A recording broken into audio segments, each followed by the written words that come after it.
Assalamualaikum warahmatullahi wabarakatuh. Bertemu kembali di channel Siswaku Cerdas. Video kali ini akan membahas materi kimia kelas 10 SMA dengan judul larutan elektrolit dan non-elektrolit. Mari kita simak video selengkapnya. Kita mulai dengan pengertian larutan. Larutan adalah suatu campuran yang bersifat homogen antara zat terlarut atau solut dengan pelarut atau solvent. Sebagai contoh, garam kita larutkan ke dalam air, akan terbentuklah larutan garam. Garam di sini sebagai zat terlarut, sementara air merupakan pelarut. Larutan garam inilah yang disebut dengan larutan.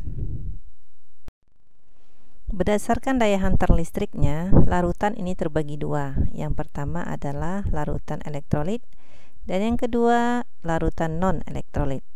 Larutan elektrolit adalah larutan yang dapat menghantarkan arus listrik, sementara larutan non-elektrolit adalah larutan yang tidak dapat menghantarkan arus listrik. Mengapa larutan elektrolit dapat menghantarkan arus listrik, sementara larutan non-elektrolit tidak bisa menghantarkan arus listrik? Hal ini disebabkan karena di dalam larutan elektrolit terdapat ion-ion yang bergerak bebas. Perhatikan gambar berikut ini. Di sini terdapat larutan elektrolit yang di dalamnya terdapat ion-ion yang bergerak bebas yang bermuatan positif juga bermuatan negatif. Hal inilah yang menyebabkan larutan elektrolit itu dapat menghantarkan arus listrik. Sementara di dalam larutan non-elektrolit tidak ada ion-ion yang bergerak bebas. Di dalam larutannya hanya terdapat molekul-molekul yang tidak bermuatan, sehingga larutan non-elektrolit ini tidak bisa menghantarkan arus listrik. Larutan elektrolit ini terbagi dua. Yang pertama ada larutan elektrolit kuat dan yang kedua ada larutan elektrolit lemah. Apa perbedaan antara elektrolit kuat, elektrolit lemah, dan non-elektrolit? Perhatikan penjelasannya berikut ini.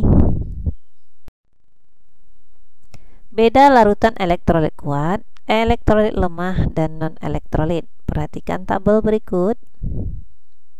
Yang pertama di sini berdasarkan reaksi ionisasinya. Untuk elektrolit kuat akan terionisasi sempurna di dalam air. Sebagai contoh di sini adalah garam, rumusnya adalah NaCl, akan terionisasi sempurna menjadi Na positif ditambah Cl negatif. Untuk elektrolit lemah akan terionisasi sebagian saja. Sebagai contoh di sini adalah cuka, akan terionisasi sebagian menjadi CH3COO- ditambah dengan H+. Sementara untuk larutan non-elektrolit tidak akan terionisasi. Yang kedua, berdasarkan derajat ionisasinya atau alfa. Elektrolit kuat memiliki derajat ionisasi sama dengan 1. Elektrolit lemah memiliki derajat ionisasi berada di antara 0 hingga 1. Sementara untuk non-elektrolit memiliki derajat ionisasi sama dengan 0. Yang ketiga berdasarkan daya hantar listriknya. Untuk elektrolit kuat, daya hantar listriknya kuat. Untuk elektrolit lemah, daya hantarnya lemah. Sementara untuk non-elektrolit tidak dapat menghantarkan listrik.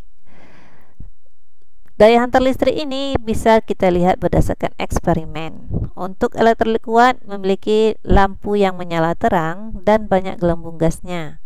Sementara elektrolit lemah lampunya redup atau tidak menyala, tapi memiliki gelembung gas. Yang non-elektrolit lampunya tidak menyala dan tidak ada gelembung gas. Untuk contoh elektrolit kuat, di sini semua asam kuat seperti HCl, HBr, HNO3 dan lain-lain. Kemudian semua basa kuat seperti NaOH, KOH, CaOH 2 kali. Kemudian untuk beberapa jenis garam seperti NaCl, Ki, KCl, Al2, SO4 3 kali.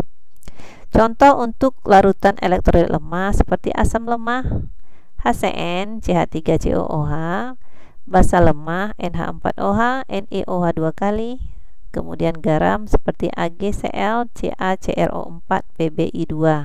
Sementara untuk larutan non-elektrolit, contohnya adalah alkohol, rumusnya adalah C2H5OH, glukosa C12H22O11, urea CONH2 2 kali. Inilah perbedaan antara larutan elektrolit kuat, larutan elektrolit lemah, dan larutan non-elektrolit. Demikianlah video kali ini. Untuk video selanjutnya kita akan membuat alat uji sederhana larutan elektrolit dan non-elektrolit yang dapat kita gunakan untuk alat praktikum ke depannya. Terima kasih telah menonton video ini. Semoga video ini bermanfaat dan menambah pengetahuan untuk Anda semua. Saya akhiri dengan Assalamualaikum warahmatullahi wabarakatuh.